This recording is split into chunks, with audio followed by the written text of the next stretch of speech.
it was this journey to solve a problem paired with being part of this community of people. I haven't really put it in that terms before until just now, but I really think those are two themes, like creating things together that really drives me. Let's discover the Cleveland entrepreneurial ecosystem. We are telling the stories of its entrepreneurs and those supporting them. Welcome to the Lay of the Land podcast, where we are exploring what people are building in Cleveland.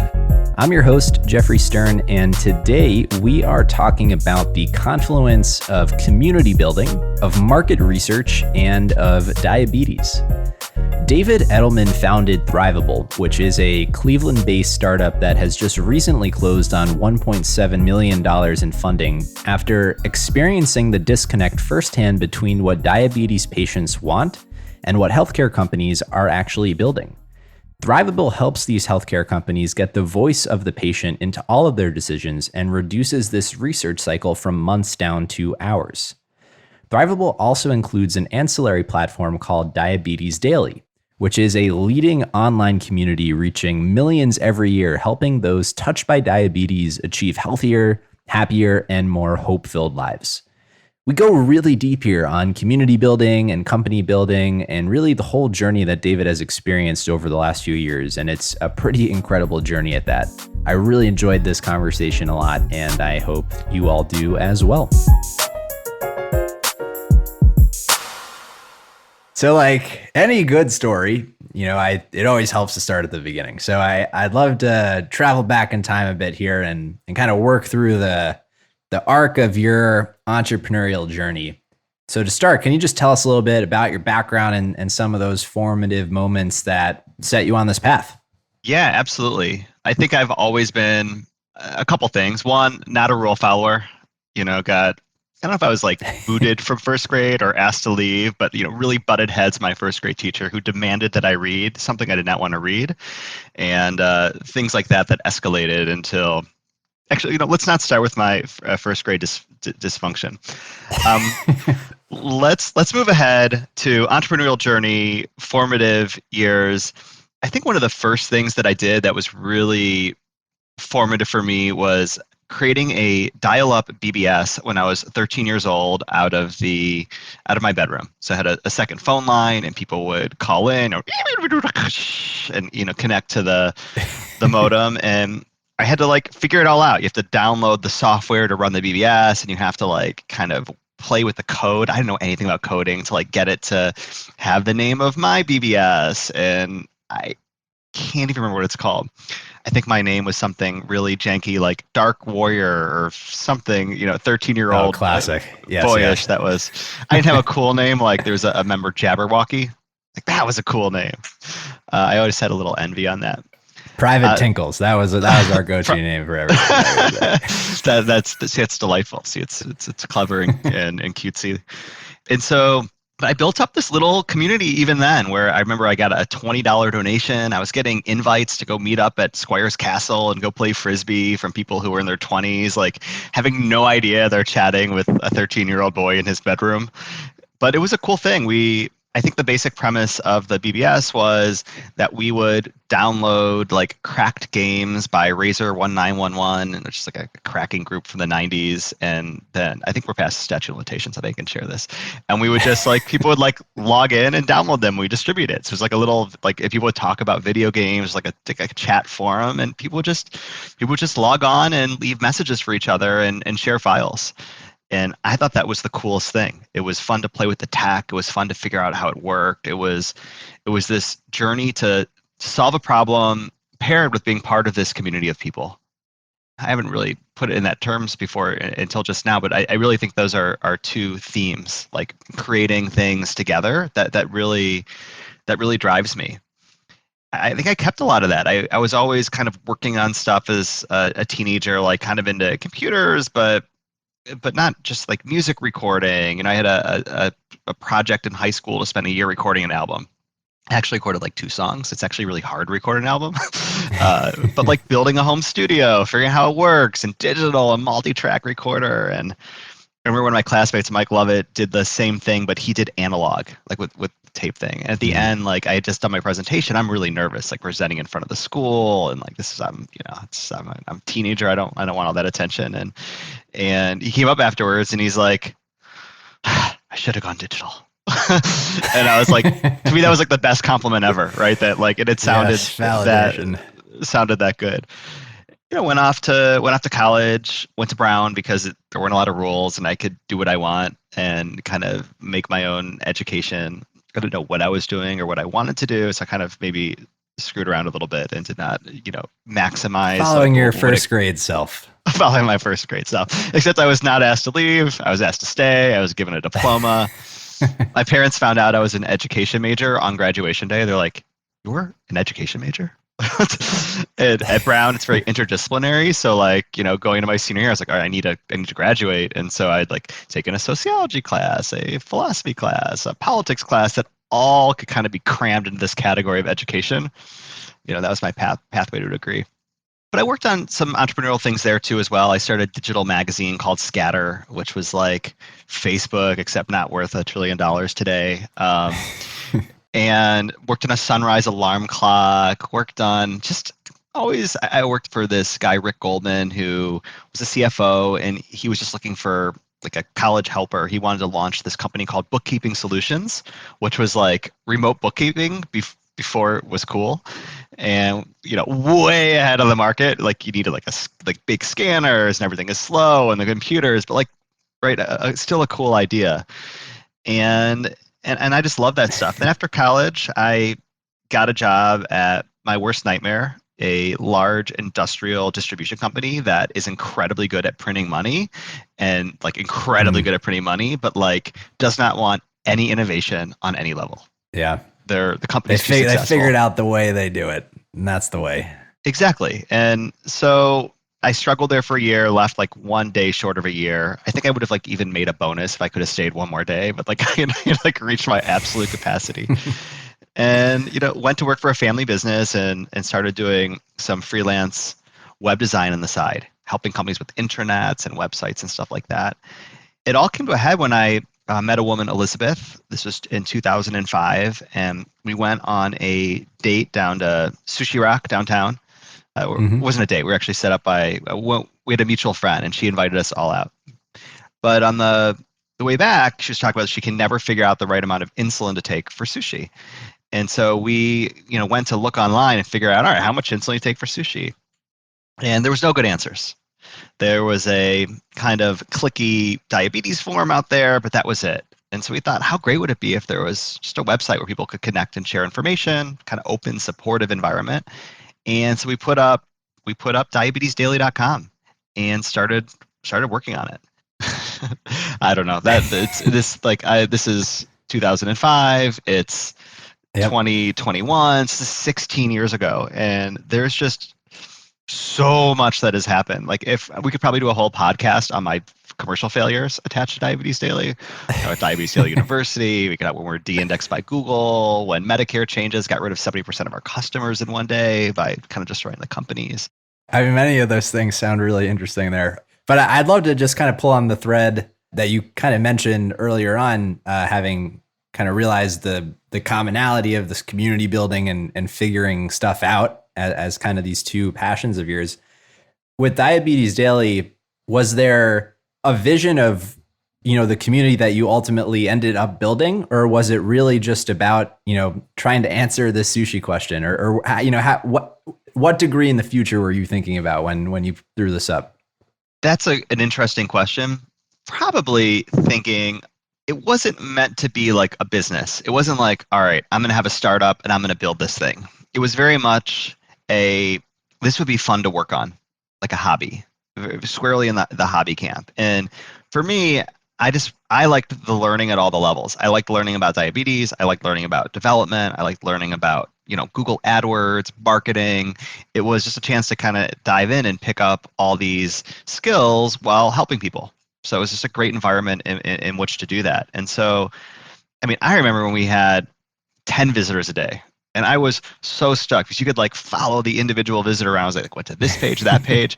Someone would post a question on the forum, and I would immediately like go look at journals and do all the research and like figure out how to give this person the A plus answer, like a Stack Exchange classic post. And Yep. every single person, I did that. This is stuff that does not scale, right? If I remember at some point in the middle of the 2010s doing like a little calculation on like total revenue divided by hours spent, and it was like maybe I was making $3 an hour, maybe $2 an hour. Like it's preposterous as a business. So I think it was hard to imagine as a business. Like I didn't know how to sell advertising. I didn't know anything about business really, but I had this desire to create something, and it slowly grew, right? It's maybe I need to go back and pull the old graphs, but like it's Yeah, end yeah. of year one we had like 10,000 visitors, right? And end of year two was 500 a day, then it's 1,000 a day, then 2,000 a day, and now it's hundreds of thousands a month, and millions per year of people, and it's like it's unfathomable. I don't think I could have started and imagined that kind of scale of reaching people. It's pretty cool. It is really cool. I love to hear some of the stories that maybe have come as a consequence of building this community and how people have kind of interacted. Because I think all these like online communities are just like fascinating in the way that people without knowing each other are just really helping each other. It's wild, and there are moments that are poignant and moments that are like some of my best friends in the world, some of like most of my best friends in the world like live across the world, and I've met through this community work. And but maybe I'll start with a quick example of one of these like moments that has just stuck with me. So in 2012 I was getting divorced. Part wasn't so fun, but I was also getting in shape. I decided I'd done a 5K the last year, and then I'd done a 10K like 3 weeks later. And I was terrified of the 10K because it's twice as long as a 5K, and I'd never done a 5K, and the 5K was really hard. At the end of the 10K, I'm like, I felt amazing. I had probably the best runner's high of my life. And so I Oh got to the yeah. finish line, and I was like, we have to do a marathon next year. This is awesome. My friend Carrie. And so I signed up for a marathon the next year. And then I kind of trained the best I could. And so now it's a year later, and I am about to go to the starting line of the Chicago Marathon. And I must have mentioned it on Diabetes Daily because I got a message, maybe it was on Facebook, and it was like, hey, I'm a member of the website, and I just wanted to, I heard you were running the Chicago Marathon. I am running it tomorrow or 2 days. I'd love to meet you. Do you want to meet for coffee the day before? So I said, absolutely, that sounds phenomenal. And so we met at a little coffee shop, and she's like introduced me to her husband, and her husband like went off to hang out, and we just sat there, and she told me this incredible story. I think she was 52. Or probably 52. She said, I was 48, and when I got diagnosed with diabetes, she's like, and I was an athlete. I was like top shape of my life, really into everything, and it all fell apart. I couldn't manage it. I couldn't do any of it. It was about a year later, and she's like, and I was making plans to commit suicide. And she said, one of the things that saved me is I was looking up diabetes and running, and I came across Diabetes Daily, and I started reading all these posts from people who were athletic, doing triathlons and Ironmans and doing it all with diabetes. And she's like, and something just shifted in me. And she's like, I think that if I had not found Diabetes Daily, she's like, I don't even know if I'd be alive today, let alone sitting here about to run the Chicago Marathon. And that just like goosebumps and tingles. Like it I mean, was I literally got goosebumps just now. So so like that's the thing. Like things can be so impactful on a micro scale, like the one person, and then you try to scale it up into your head to like, everyone who visits. A lot of people are looking up recipes, or they're whatever. It's not like you're not necessarily transforming their life, but there are actually a lot of people whose lives are transformed by that connection, the peer support they get, because diabetes is hard. The rates of depression are through the roof. Maybe 1 out of 3 people with diabetes at any given time is experiencing depression, and it's everything in your life, plus the fact that you have to manage your blood sugars on behalf of your pancreas all day without a break. And if you have dessert or go have a really active day or a sedentary day when you're usually active, like it throws your body into a tailspin that you have to manage yourself. And so that's hard. That's really hard. And I didn't, until I, met and lived with someone living with diabetes, I didn't get it, right? I didn't actually know what diabetes was. So I didn't get it on a lot of levels. But just to see how much work, and it's invisible, right? You don't see it on the outside. Someone looks fine. You don't know that their like blood sugars are 300, which is really high, and they're feeling just awful, like just nauseous. They want to throw up, and yet they have to go through and be on a podcast or take a test or run a race, whatever it is. So I think of her all the time. Yeah, I can imagine. That's a powerful story. When you think about this community at this point, and I imagine it maybe has changed over time, but is it a place really for people to find answers? Is it a place for people to find support? How does the community kind of evolved in that way? Yeah, I mean it's multiple things to multiple people. And it's kind of interesting too because there are multiple communities within the community. There are people who, more passive, right? They subscribe to our newsletter, they read our blog, and that's their engagement. They're just like, I got an email today I share with the team that was like, oh my God, I read everything you write. I love it. Just keep doing what you're doing and never stop. It's like, okay, that's cool, right? But they're nice. Reading, but they're not necessarily interacting. That's more the exception than the rule. We have a Facebook community that people are, 500,000 or so followers, and so share stuff there. And like the comment section is its own little community. It's Facebook. It's the Wild West of all people. And then you have the forum, which I really consider the heart of our community, and that is very much around like people come with a question, but they'll stay for the support. Right? You find it because you're searching for something, and then you find other people, and then people just kind of end up coming back. And a lot of people kind of come, solve their problem, and go. A lot of people come, solve their problem, and then whenever they have a problem, they're back. And other people become regulars, and just there's some people who spend, I kid you not, over 40, 50 hours a week on the website, which is wild. But what they get out of it is, and it's a lot of people who are retired, right? They're retired, and they're like, my job is everyone who comes here with a problem, I'm going to try to save their life. Like that's, and they get all this joy from offering that kind of help. And that's kind of the key to it. I've been thinking a lot today is, thinking about the podcast, like what is it that makes a community? Like what is that recipe? It's funny because the same thing that my answer for Diabetes Daily is actually the same answer for my company Thrivable, like the team that runs it. But yeah. It's finding people who love the community and want to take care of it. It can't be yours, right? If you try to build a community and it's like, it's my community and I'm going to just run it and we're going to get a lot of people and they're just going to come and it'll grow up. Like you actually need the moderating team. You need the regulars. You need the people who are, and those people are the culture, right? They're the ones who you can only interact with so many people. And then this is the second order group of people that maybe absorb your culture and help spread it to the community. So we have like 8 moderators across 4 continents, as far away as Malaysia and, the UK and Canada and the US, and they make the organization, they make the community work. I can't read every post. There's like thousands every week. Right. So it's, someone needs to take care of each person who comes and make sure their experience is positive. And then they set, as an example, the culture, and then you need community values that we talk a lot about, instill in the community, so people will report a post if there's a problem, right? They'll say, this is, someone's offering medical advice, someone's being rude, or someone's passive aggressive. And, it takes a lot of, the hardest part about community is just people, managing people. Yeah, people are the community. And maybe not the 95% of people, but it's like there's a couple percent of people that are like, some people are just toxic, and you're like, all right, this just community, it doesn't work, and we give you 5 chances, and you just cannot interact with people without like going off the handle all the time. Okay, so that's a tiny group of people. Like maybe there's 10 people a year, 5 people a year. You need to be like, this just isn't working.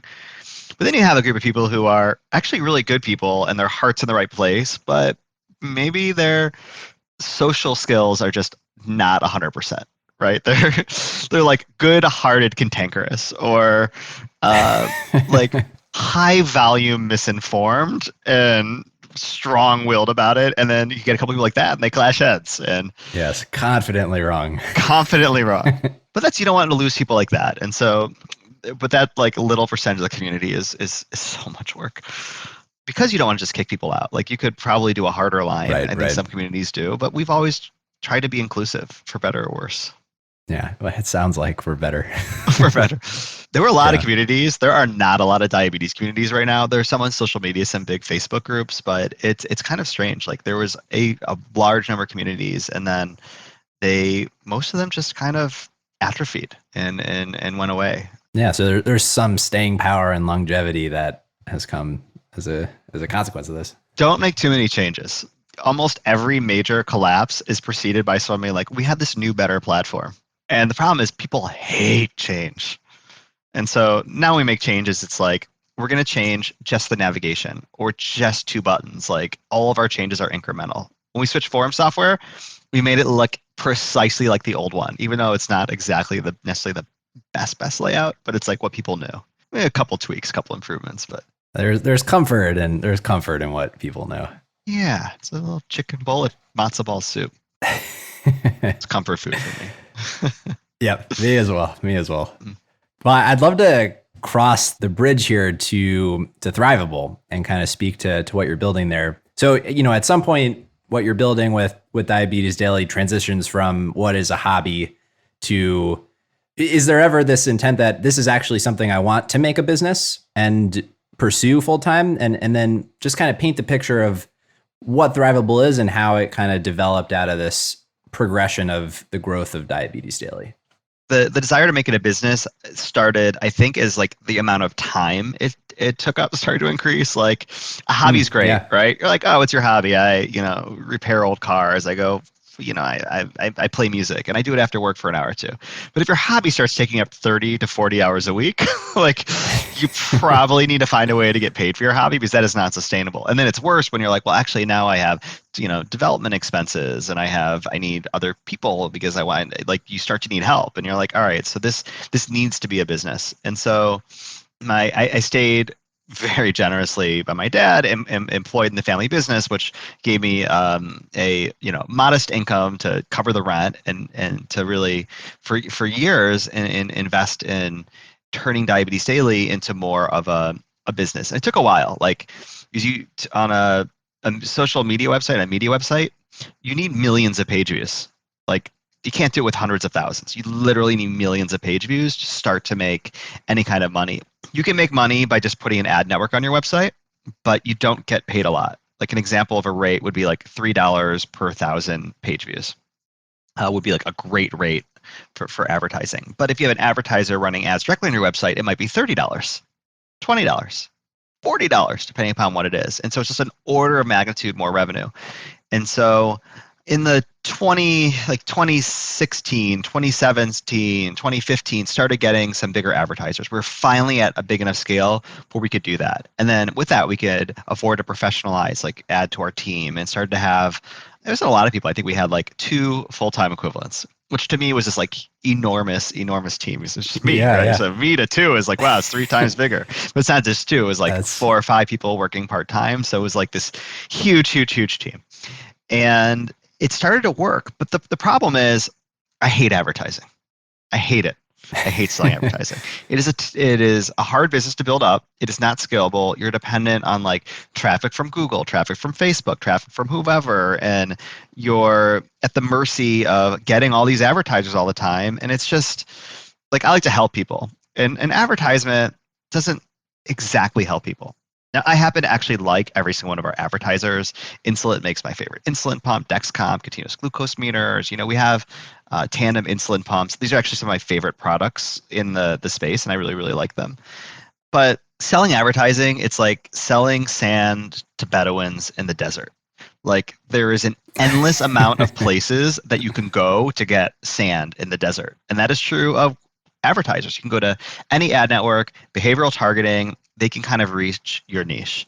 Diabetes is pretty good. It's a little harder to reach. So we do have the ability to sell advertising, but it's just never going to be this big long-term success. And it's just risky.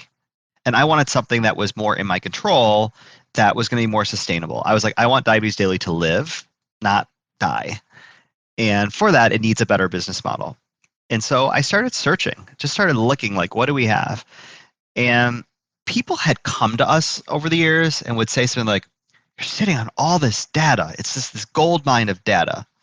Mm-hmm. And I would ask them, "Oh, great. How do you turn data into money? Like I'm missing like a key piece here. Like no one's ever called me and been like, David, I'd like to buy your data. Like, but what does that mean?" And Right. the guy who gave me the key to unlocking it was Luis Diaz, who was Chief Patient Officer at Medtronic. I was at the American Diabetes Association conference. It's every year. It's like 20,000 people show up, including all the researchers and everybody from industry. So everyone from every company is there. So for us, this is like our 5-day hustle. Have like 20 meetings a day. Start with like 8 a.m. breakfast. I try to move those to 9 by the third day, maybe 10, because the parties go till 2 in the morning. But those are also good networking, a chance to close the deal. So it's day one of this conference, and I'm meeting with Luis Diaz, and he mentions, David, you just had this great opportunity. I said, Luis, if you were me, pretend you're me, and I'm going to give you Diabetes Daily, what would you do? And he said, listen, I would start a market research service. And he went through, here are our current competitors, here are our current providers, here's what I don't like about them, here's like some ways you could do it better, and just kind of outline this. And once I got that word market research, it was the key to unlock this whole mystery of like, what is data? Well, data is what do patients think about X, Y, and Z? You're bringing a product to market. Medtronic makes insulin pumps, continuous glucose meters. What should the app screen look like? What should the insulin pump look like? How should notifications, alerts work? How do you price it? Like what are unmet needs? Like there's just in running a company, there's just a million questions you have to answer. And the problem in the market research space was you had these big agencies. We go to an agency, you give them a question, and it costs $20,000, $30,000, $40,000, and it takes 2 to 3 months to get an answer. So imagine you're developing an app, and you have like a couple small questions, or maybe you want to know tomorrow. That's not super helpful. You're not going to use that. You're going to just kind of go with your gut. You're going to sit around a table and come up with the best thing, and you really do see the impact of that type of decision making in the products. They come out and patients are like, wait, why in the world did you do it this way? In the healthcare space where something might be FDA approved, like switching isn't just you just tweak the code. Like it might be a 2-year FDA release cycle before you can fix your mistakes. So Luis Diaz opened it up. And then that rest of that conference, I remember going into every one of these ad sales meetings. Hey, would you like to buy some advertising? Yeah, okay, we'll do what we did last year. Fine. And then I get to the end, I'd be like, we're thinking about market research, making it easy for you to talk to patients. Oh, everybody sits forward and like they light up and they're like, all of a sudden I was like, whoa, this is that thing called market pull. Like 10 years, I haven't felt this. Like I've never felt what it's like when someone actually wants what you're selling. So it's this crazy light bulb moment. So that was 2017. Went away for a year, came back in 2018, and I had recruited 5,000 patients for a panel and went to start pitching it. And we got an enormous contract from the very first person we talked to.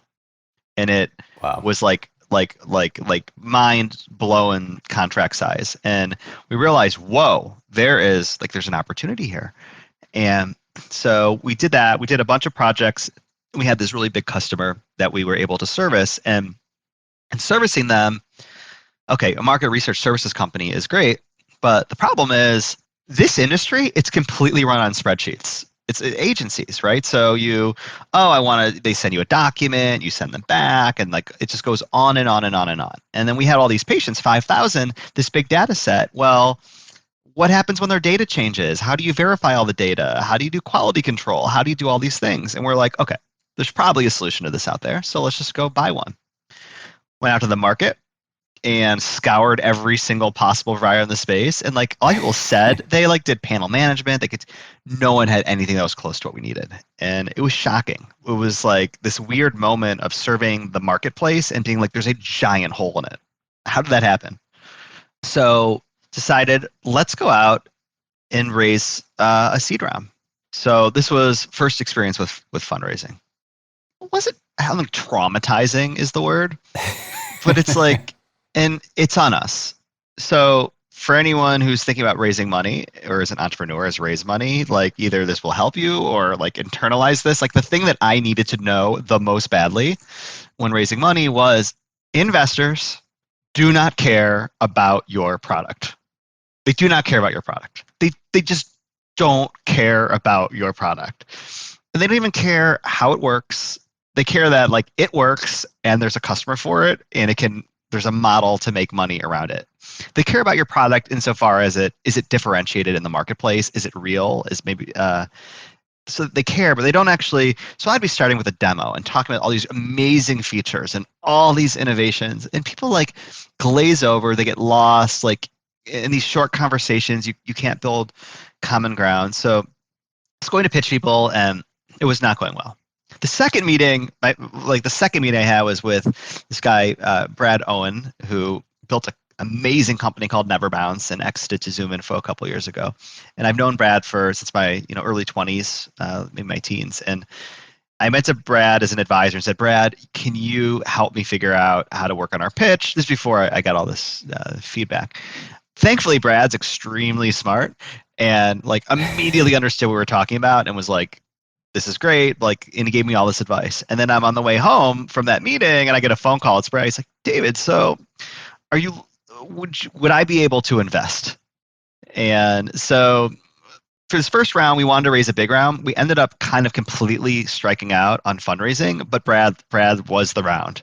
And Brad helped us, kind of really joined our team as an ad hoc member. He was like really into it, helped us find the right developers. He brought us the most amazing user interface designer, user experience person I've ever met, who's just like a genius. It's hard to explain because she doesn't even ask like a lot of questions. She just like talk and she hears. It's like, or like, do you know what I'm talking about? She's like, oh yeah. Okay, no question. Nope. She's quiet. Then she comes back and it's like this like incredibly simple layout. Like, and the more complicated our app gets, everything stays simple. And it's this like, it's a genius thing. Like she came back with one user interface. I talked to her right before we chatted and she's like, oh, well, some of these things can be in an error state. So we'll just circle them in red. Like we had all like, and it's such a visually identifiable thing. It's like, and a message can pop up here explaining why on this particular condition is met. And I don't know, like none of the individual things are actually all that complicated, but they're beautiful, easy to understand, simple. And I don't know, it's hard to appreciate that because it looks so easy. So I love Carly. Carly, if you're listening, I love you. Thank you. Thank you for being on our team. Great shout out to Carly. So Brad saved our bacon and helped us get this. We got together a tech team. This guy, this is another funny story. So we wanted to do this like in a really scrappy way. So our first plan was, all right, we're gonna do this big thing and we're gonna get raised, $1 million and go build this MVP. And the new plan was, okay, $250,000, scrappy, small team, like let's just get this done, prove it out in the marketplace. Which by the way is a way better way to do it, and I highly recommend to anybody. So we went out and we found a guy through word of mouth. We started interviewing tons of developers on Upwork. We started to try to put together this team. And so we found this guy in Russia who was like amazing backend guy, highly, highly recommended. And we retained him and we retained this front end. Now it's like 2 weeks into the project and we're talking about like database design and like we can't get him to understand our product exactly. And I'm starting to have like heart palpitations like, oh my God, this project is going to be a disaster. Like, what are we going to do? We have to pull the cord. And then I have been working with a guy with Diabetes Daily on the tech side, Yura, since about 2008. He helped us with an integration and it was the only tech project I'd ever had at that point, maybe even until today, that worked perfectly well. Like it's just flawless. And so I started working with Yura and said, Yura, can you please like help us with Diabetes Daily and be our guy for all things tech? And he became that. And so I'm telling him this, and before he had bid on this project, but it was like an order of magnitude more expensive. And I was like telling him about this project. He's like, Dave, let me talk to the guys. And so he came back 2 days later with an email. He's like, point 1 to 10. I will do it for this price. If we cannot get it done by this time, our team will volunteer their time until it's live. We will support it. We will do this, and it will be a great experience. And Yura put together the most amazing team, just A+ engineers. He's in Germany, they're in Ukraine. And this is one of those things where it's like, I can't even imagine how this would have worked without Yura. because our tech is really good and our release cycle is really predictable. Things are really scalable. We just had an audit with a firm, a code audit, and they're like, no feedback. Like everything is done right. This seems scalable, secure, infrastructure, like, and that's unusual. A lot of projects end up not with that. But Yura's day job, he works for a $1.5 billion German tech startup, and like he is like a lead engineer of a 40, 50 person team. And like, so all he does is like secure, scalable stuff in addition to the hacky startup stuff. So he understands both things, and that's super rare. So got, Yura helped bring this thing to life, and Carly's interface. So we wanted to get the beta launched in 90 days. That was our plan. So we started on January 1 and it launched August 1st. So, and it's just like one thing after, because it turns out research is really, really, really complicated.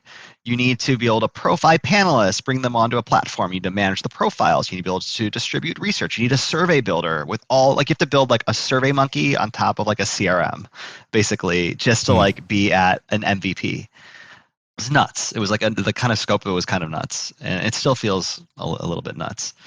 But I had a baby. I got married 2 years ago, and I had a baby on May 2nd of 2020. So we're in the thick of COVID.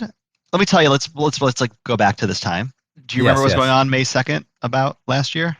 I remember nothing from the last year. Okay. So it's hard to think about this now, but the stock market had been completely crushed. It was down like 30%. So here I am, I've had a baby, and our beta is now, we wanted to get done in July. I did not know it was going to take till August. Okay, maybe it was even mid-August. And we had enough money to survive till August. So new baby, new dad, wife, staying home with the baby at the time. Got a great job now. And just like, holy shit, I better get this like fundraising show on the road. But I felt pretty good because we had laid the groundwork during the previous fundraising round. And there were a lot of people that had actually been interested.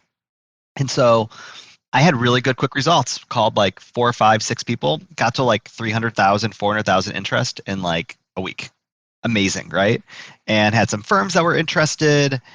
And then it came back from everyone like, yeah, we're ready to go. We just want a lead investor because everyone wants someone to do the due diligence. So if there is any business that is like the old video game Lemmings, like investors is the business. like I can tell you, like the first institutional investor took 4 or 5 months. The second one took like 1 month. The final one took 2 weeks, and it's 3 meetings, then an offer, and 10 days of me deciding whether we wanted to expand our round. And that was the biggest check. It was twice as big as the second biggest check. So it's like this crazy experience of as soon as someone will jump off the cliff, then everyone else will go. They're like, all right, we're in. So I screwed up because I took this early interest, like, hey, we can get to like I think when we went out, we wanted to raise like $350,000, maybe $1 million. And like, okay, we have enough people to get 30, 40% of the way there. Like, how hard can it be once you are like, we'll get a couple more and we'll be most of the way there and we'll just close it out. That is not good thinking. Like the good thinking is, all right, we're going to run a process. And so we need to get 20 firms, venture firms, preferably a number not in Cleveland to drive the valuation up, to be interested during the same like 2-week period and run a process. But I didn't know anything about that. So what saved me there, it's funny, now I'm thinking of every story. Every story is an example of someone else saving me, but I mean, that's kind of how it's worked. Yeah. So Brad, my first investor, really also saved me here because he introduced me to his brother, Michael Klassen, who is an executive at Greenspring Associates, which is a $10 billion private equity firm, one of the biggest in like a VC to the VCs. And then he introduced me, just to get some advice, this guy, Harris Dranch, who works at the Coppermine Capital, which is the Gunn Family Foundation. We started having some strategic meetings, and they became my advisory board, and they understand VC, like really deeply understand it. And it was amazing. We started talking we ended up being a little too early for them, but a top tier LA VC firm, like top tier. They invest in like 10 investments a year, and they screen like 1,200 companies.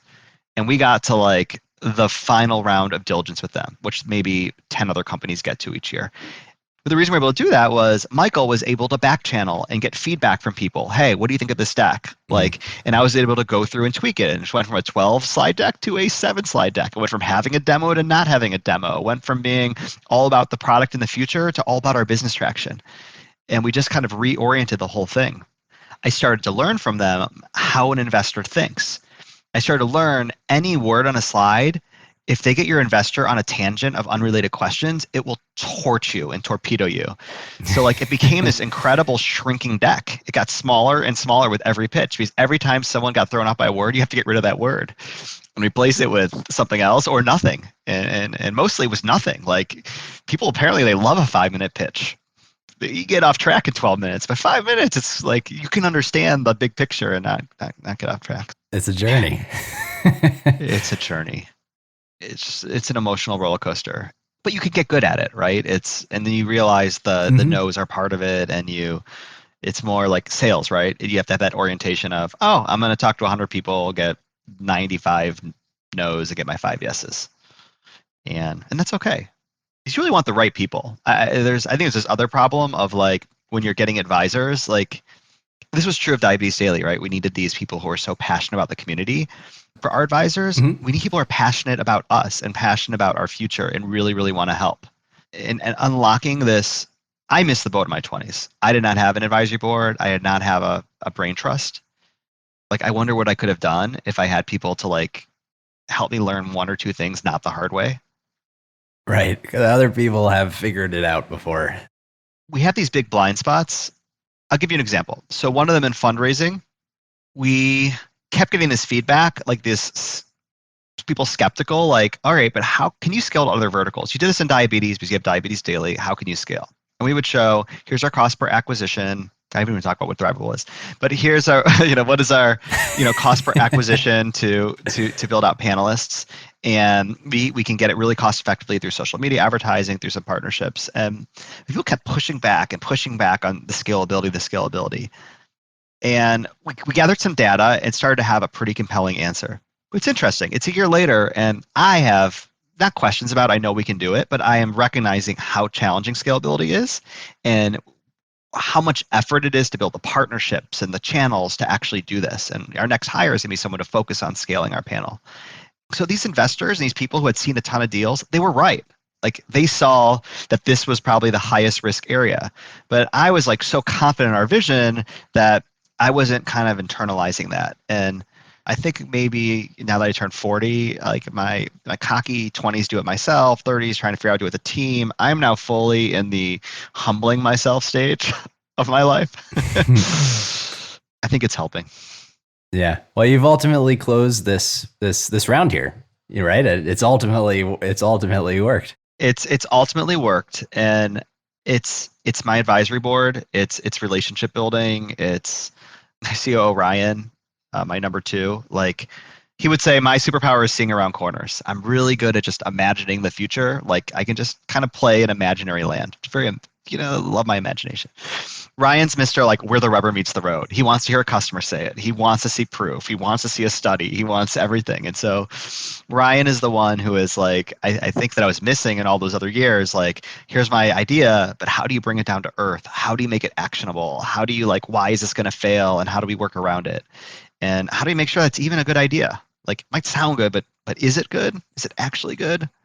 So how are you thinking about the future of Thrivable at this point? Having closed the round, having, pitched the vision to investors and gotten their buy-in, and, now the rubber is hitting the road as the team's working on the product. But what's the direction you're headed? Where do you want to take this? Yeah. So we set out for this on-demand access to patient insights. Your company, instead of going to an agency, 2 to 4 months, 3 to 4 weeks if they're scrappy, we got it down to under 72 hours, often under 48 hours, sometimes under 24 hours. And so we want to, step 1 is scaling this through all of healthcare, right? So any condition. And it's amazing. Everyone we talk to in the healthcare space, this is a problem for, 100%. And there's really no one else doing this in the healthcare space. So we have this wide open opportunity to kind of run and chase this incredibly hard to scale business. You kind of got to go, it's a two-sided marketplace. So to get customers, you need panelists, but you need them in a specific condition. And it's not just diabetes, it's like pre-diabetes, type 1 diabetes, type 2 diabetes, caregivers of children with diabetes. Like diabetes is actually like 5 verticals, and every condition is like that. And so you kind of have to go out and build these 5, 10, 15,000 person panels condition by condition by condition. So we're doing that. Well, we're building out the technology that really focuses on automating the end-to-end research process and making it easy. I mean, that's enough to make us a big successful company, right? If we can dominate and be the destination for real-time market research platform for healthcare, then I think we're onto something. I do think there's some other lingering opportunities beyond that, like the tools that we created to run our own company, to do panel management, I think are pretty phenomenal and best of breed. So I think there might end up being some other plays that are more broad, that are more like traditional SaaS, like SaaS platform versus really what we're building, which is a marketplace. And so I think we're just really being pulled by our customers, right? And pulled by all the stuff we had to do manual to say, like, what do we have to do so that you have a question on Monday, you have an answer on Tuesday, and it can drive your decisions. And the stuff is impactful. We did a study recently where, so it was a company and they had an accessory, of a couple accessories they were working on. And they had been working on these accessories like during the winter, but they had a couple questions about they wanted to put to patients, but not a lot, right? They might pay like $3,000 to answer them. They're not going to pay $20,000, $30,000 to answer them. And so they put this on hold for like 6, 7, 8 months until this big pricing study. And on the end of the pricing study, they like attached a couple of these questions. This is before they had access to our platform and could do it quickly and easily. And the results came back and they decided to toss an accessory. And like, this is a tech product accessory. Like someone, like an engineering team had been working on this, iterating. And so like, I started to think about like, how many hours was that? 100, 200, 300, 500 hours of time that someone was going, and they kept going because they had no way to know if it was going to be wanted or not. And so deep down inside, like, I really believe that if patients and companies can work together to create the next generation of care, it will be more responsive to patients. And those companies will be agile. They'll do it faster with less waste. They will deliver a product that is more profitable. Like, this is like one of the great win-wins. It's like, you know, patients are like, give me what I want, and companies are like, yes, here is what you want. And you know, patients are happy, the companies are happy. It just seems like a good way to do things. And so I really feel good about our ability to be part of making that happen. That's the bulk of it. And the other part of it is I love our team. I love, like, when I brought Ryan on board, and he would say this whenever we're interviewing people. He's like, the first thing David said is, I want to be the best place to work. He's like, I want to have high revenue so we can have high revenue per employee, so we can have amazing best benefits. I want people to grow. I want to take care of their families. I want them to buy a house. I want to send their kids to college. Like, I want them to have great retirements. Like, I want people, and I want them to like love going to work. And he's looking at me like, and he's like, I was thinking, this guy smoking. He's like, that's crazy. Like, and then like later he's like thinking about it, he's like, is that because he was working at Deloitte, right? Big consulting firm. Like, there it's like, hey, why don't we like roll you into this cigarette and smoke you down to a stub, and then you're either a partner or, you know, you go work somewhere else and, you know, take advantage of, you know, mental health services to recover. But it's real. I think if you take care of people, openness, transparency, trust, really know what people want. Like, we're so big on our culture. And to me, that's like the two things. Like, when you're building a company, you're building a set of repeatable processes, right? You're that can output, like, whatever your product is, it can create money, it can create growth, it can create success. And so the heart of that is, right, it's the people and it's the culture, and then it's the process those people and culture are following, and maybe the vision, like you're going in the right direction. And so I've become obsessed with our culture, obsessed with our team, and obsessed with really listening. Like, I can't build this on my back. Like, the other things I built in my life, I tried to build on my back, and it's right. Time Deal is work, but like, I realize all the things that I could have done that I didn't do. Like, I see that in hindsight, like all those opportunities, and I don't want to do that again. I need like 20 people smarter than me that are waking up every day and thinking, all right, how are we going to take care of our family? How are we going to take care of this product? Like, how are we going to make the future? So that's what we're doing. That's what I see. It's that exercise in humility. No, it's very clear that you love your team. It's awesome. It's fun. It's fun. I don't know. I didn't know I had to lead or be a leader. And so I married this woman, Carrie, who is like a EQ genius. Apparently my family, our EQs are like just barely over the functional line, but her family is all like EQ savants. And so like just listening to her, I hear how she has difficult conversations, hear how she engages people. And so the last 4 years of just like being at the foot of someone who's good at people, like honesty, transparency, being really forthright, but like compassionate candor, right? Not like an offensive honesty, but one that cares for the other person. Like I've really tried to embody that, and it's been transformative. It's quite a journey that you've been on. I'll tie it back to Cleveland here as we work to wrap up. You know, one of the things really outside the context of entrepreneurship and startups that we're trying to do here is paint a collective collage of not necessarily people's favorite things in Cleveland, but of things that other people may not know about, in the spirit of having, you know, other people already figured the stuff out so you don't have to figure it out yourself. Love it. You know, what are some of your hidden gems here in Cleveland? Hidden gems in Cleveland. Definitely, like, right, the outdoors here are the best. So if the Buckeye Trail in Cuyahoga Valley National Park, going to the Jate Trailhead, and you can go south to Blue Hen Falls or north towards Bedford Reservation. It's quiet, not super trafficked. It's stunningly beautiful. Cleveland's not that hilly. It's like hilly and winding and year-round gorgeous. So that's my number one favorite gem. Number two, I don't even know if it's still open, but I think Ginkgo's in sushi. Yeah. And I think the chef's tasting there is one of the most phenomenal meals. Ryan lived in Asia for a while, but I brought him here when I wanted to convince him to join the team, him and his partner, and took him there. And we had this world-class meal, and he's like, I cannot, like, he must have said 100 times, I can't believe we're in Cleveland. How can this be in Cleveland? Like, this is like Asia, like top of the line, like kind of experience. So definitely Ginkgo's if you like sushi. After that, I don't know. There's so many good little food places. I live in Shaker by Horseshoe Lake, so for me, it's On the Rise Bakery. I go there 5 days a week. The best. Or Gigi's for a My Romance not My Romance, whatever the one. Ask for the drink with the walnut bitters, whatever the bourbon walnut bitters drink is. Love that thing. Yeah, the pleasant surprise of people in Cleveland is my favorite when they come. It's like, what? We're here?